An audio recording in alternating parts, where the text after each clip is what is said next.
घाना की राजधानी अकरा में एक भव्य समारोह हो रहा है। माहौल में सम्मान और एक नई उम्मीद की गूंज है।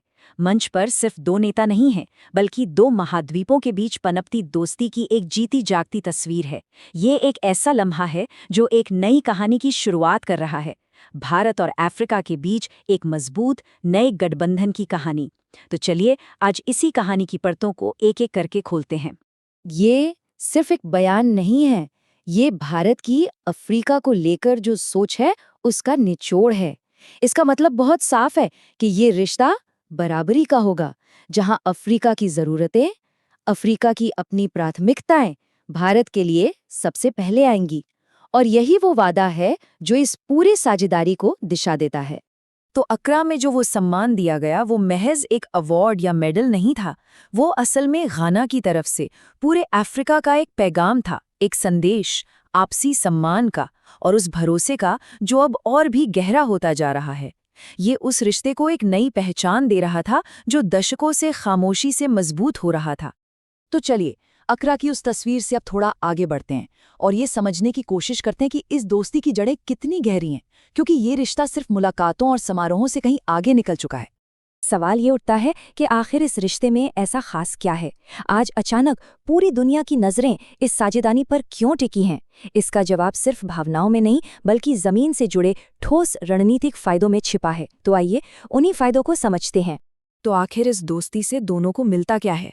चलिए जरा और गहराई में उतरते हैं और समझते हैं कि इसके पीछे के रणनीतिक और आर्थिक कारण क्या है।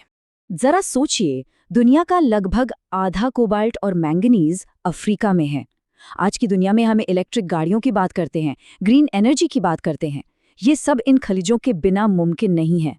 अब आप समझ सकते हैं कि भारत के मेक इन इंडिया और क्लीन एनर्जी जैसे बड़े लक्ष्यों के लिए ये कितने ज्यादा जरूरी हैं। और देखिए, ये कोई रातों रात बनी बात नहीं है। भारत आज की तारीख में यूरोपियन यूनियन और चीन के बाद अफ्रीका का तीसरा सबसे बड़ा ट्रेडिंग पार्टनर है।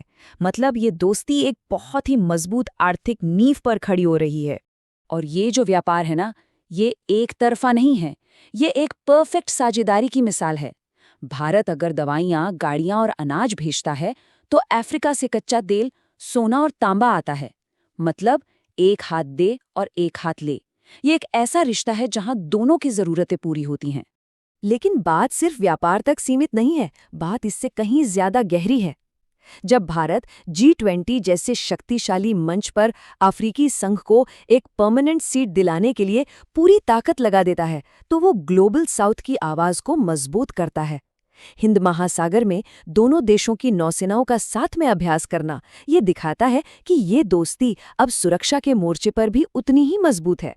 तो ये तो साफ है कि रिश्ता मजबूत है, लेकिन इसे आगे बढ़ाने का प्लान क्या है? मतलब इसका ब्लूप्रिंट क्या है? किन सिद्धांतों पर यह रिश्ता आगे बढ़ रहा है? आइए इस पर एक नजर डालते हैं। इसका जवाब हमें 2018 में युगांडा की राजधानी कंपाला में मिलता है, जहां भारत ने 10 सिद्धांत पेश किए थे। और ये सिर्फ नियम नहीं थे, ये 10 वादे थे जो इस दोस्ती की आत्मा को, इसकी फिलॉसफी को बताते हैं। अगर उन 10 वादों का सार निकालना हो तो वो इन 5 स्तंभों में छिपा है: व्यापार, टेक्नोलॉजी, शांति, युवा और जलवायु। यही वो 5 नींव हैं जिन पर भारत और अफ्रीका के साझा भविष्य की इमारत खड़ी हो रही है। और हाँ, ये वादे सिर्फ कागजों पर नहीं हैं, जमीन पर इनका असर साफ दिख रहा है। सोचिए, भारत के डॉक्टर टेलीमेडिसिन के जरिए अफ्रीका के दूर दराज के गांव में बैठे मरीजों का इलाज कर रहे हैं। हजारों अफ्रीकी छात्र भारत में आकर पढ़ाई कर रहे हैं।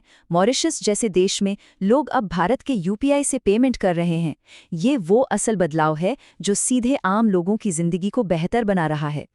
लेकिन देखिए, कोई भी बड़ी कहानी बिना चुनौतियों के पूरी नहीं होती।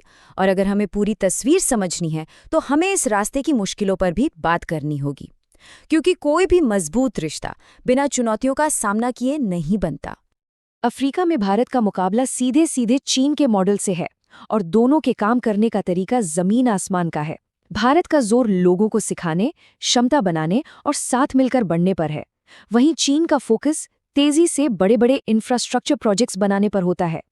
एक का रास्ता साझेदारी का है तो दूसरे का रफ्तार का। चीन की चुनौती के अलावा भी कुछ और बड़ी मुश्किलें हैं। कई बार भारत के प्रोजेक्ट्स को पूरा होने में देरी हो जाती है। अफ्रीका के कई हिस्सों में राजनीतिक अस्थिरता भी एक बड़ी चुनौती है। और सबसे बड़ी बात, भारत और अफ्रीका दोनों ही आज तक यूनाइटेड नेशंस सिक्योरिटी काउंसिल जैसी वैश्विक संस्थाओं में अपनी सही जगह पाने के लिए संघर्ष कर रहे हैं। तो इन तमाम चुनौतियों और मौकों के बीच सवाल ये उठता है कि ये साझेदारी आखिर जा कहाँ रही है? इस दोस्ती का, इस गठबंधन का अंतिम लक्ष्य क्या है? और इसका जवाब इस एक लाइन में छिपा है। भारत अफ्रीका को अपने ऊपर निर्भर नहीं, बल्कि एक भरोसेमंद साथी, एक आत्मनिर्भर पार्टनर बनाना चाहता है। ये एक ऐसी दोस्ती है जो भरोसे पे बनी है, किसी मजबूरी पर नहीं। ये दुनिया के विकासशील देशों के लिए सहयोग का एक बिल्कुल नया मॉडल पेश करने की कोशिश है। तो आखिर में सवाल यही बचता है, क्या हम भारत और अफ्रीका को मिलकर एक ऐसी दुनिया बनाते देख रहे हैं जो पुरानी ताकतों के बनाए नियमों पर नहीं चलेगी? क्या ये भविष्य में दुनिया के बाकी देशों के लिए सहयोग की एक नई मिसाल बन सकता है? जवाब तो खैर वक्त ही देगा, लेकिन इसकी कहानी आज इसी पल लिखी जा रही है। अगर ये वीडियो आपको पसंद आया हो तो लाइक जरूर करें, शेयर करें उन दोस्तों के साथ जिन्हें यूपीएससी, लॉ या जनरल नॉलेज की तैयारी करनी है। और हाँ, सब्सक्राइब करें। आप अपने सुझाव या सवाल नीचे कमेंट में लिख सकते हैं। यूपीएससी एंड कॉम्पिटिटिव एग्जाम की गाइडेंस या मेंटरशिप के लिए संपर्क करें। Our contact information is given in description. धन्यवाद। मैं हूं कृणाल ठाकुर। मिलते हैं अगले भाग में। जय हिंद।